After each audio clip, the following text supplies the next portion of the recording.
You might have heard people say things like large language models are trained on massive amounts of text, or large language models predict the next token in a sequence. But what does any of that actually mean? How were large language models trained in practice?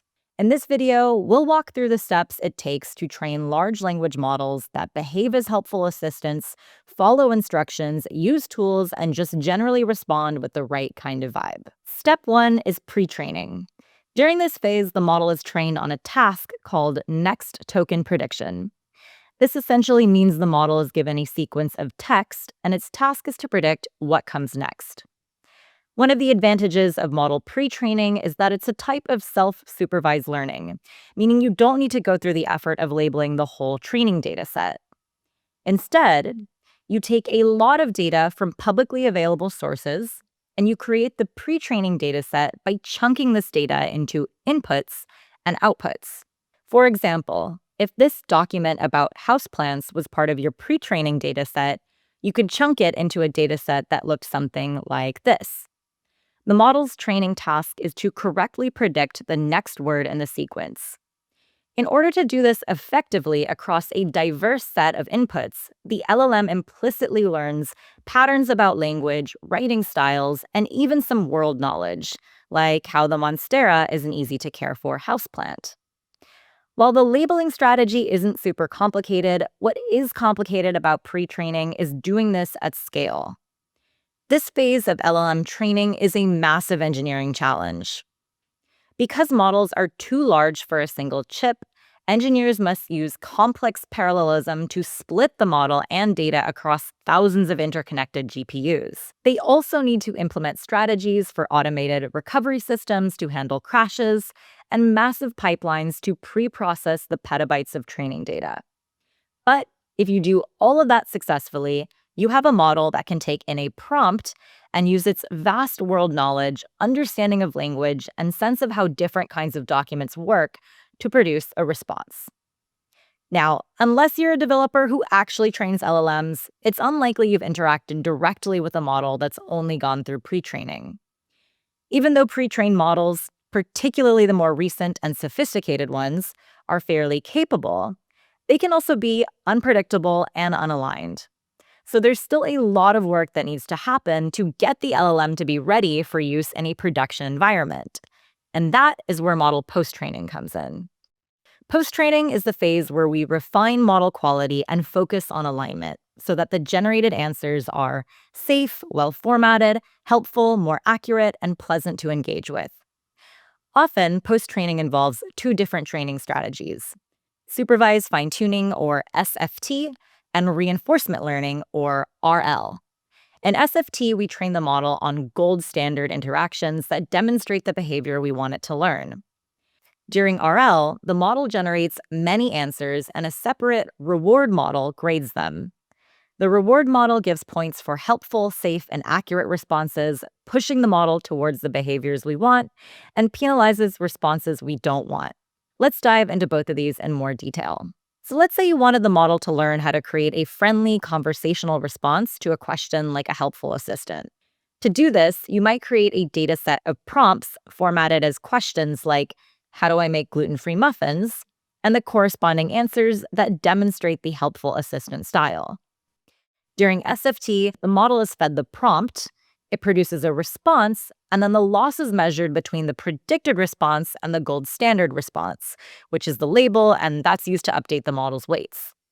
This is basically classic ML model training, and by showing the model these ideal examples, it learns how to produce responses in line with the behavior we care about. You might follow a similar process for teaching the model how to use tools, creating a dataset of prompts that require tools and the syntax of the corresponding tool call. Or you could use SFT for improving the model's ability to solve math problems, or really any other capability you want the model to improve on. Now, SFT is a good starting place, but it teaches the model to memorize what good looks like and doesn't always generalize to new, unseen variations of a task. To do that, we need a mechanism for the model to practice producing good responses and receiving feedback, iterating and improving over time. And that is where RL comes in.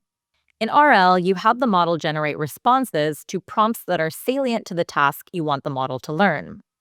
The model's responses are scored by a separate model called the reward model. And based on the scores, the LLM updates its weights and improves over time. How you train this reward model is out of scope for now, but there are resources in the description below that provide some more details.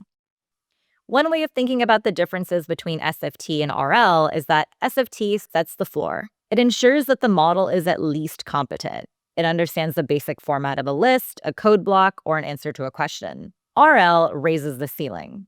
SFT can only ever be as good as the curated training data, but RL allows the model to surpass this data. By exploring millions of different ways to answer a prompt and keeping only the ones that get the highest scores, the model can find more efficient or clearer ways of responding to prompts than what was in the original SFT training set.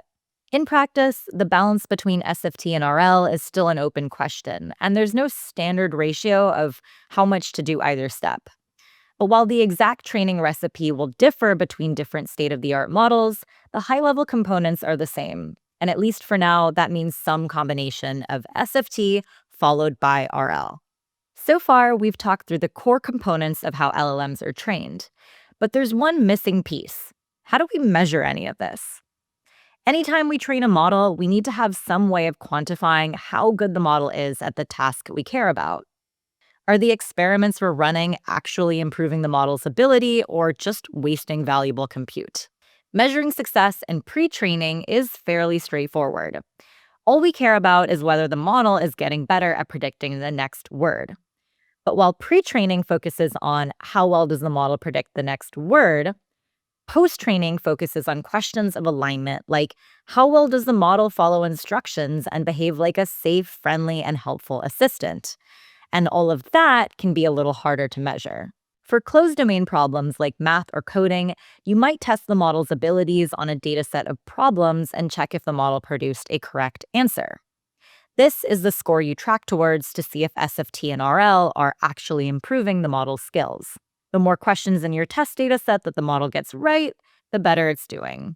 For measuring things like, is the model being collaborative or insightful or helpful, or any other task that's hard to quantify, you first need to have a clear definition of what those terms mean and what would constitute a good response.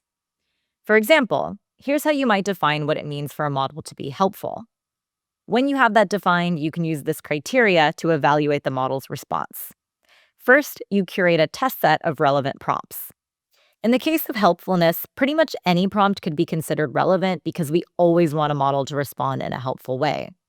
But for measuring something like, how funny is this model, you'd want to make sure that your test set is made of prompts where you actually expect the model to respond in a humorous way. You're not going to get a great signal on how good the model is if the test prompts have nothing to do with humor. Once you have this test set of prompts, you pass it to the model you're evaluating and you get back responses. You then score those responses against the criteria that you defined earlier. In practice, you probably wouldn't do this completely manually. Instead, you would scale the process using a second LLM that works as a judge and does the scoring for you, and have humans spot check the results. This judge model, known as an Autorater, evaluates the LLM's responses to a prompt and scores it according to your criteria. As you try out different datasets and training strategies, you'll use this evaluation to help you determine if you're on the right path and if the model is indeed getting better over time. You still definitely want to spot check the results and do more robust testing before deploying the model in production, but using an Autorater with a set of relevant prompts and defined criteria gives you a number that quantifies the model's ability and can be computed relatively quickly so you can track progress through post-training. Putting all of this together, we start with model pre-training, where we train LLMs to do next token prediction on large amounts of text. This initial training phase equips the model with a broad understanding of patterns, features, and relationships within the data. Then we take this pre-trained model and we apply post-training techniques, where we refine the quality, consistency, and alignment of the model so that it responds as a conversational, pleasant assistant with improved skills in areas such as reasoning or using tools.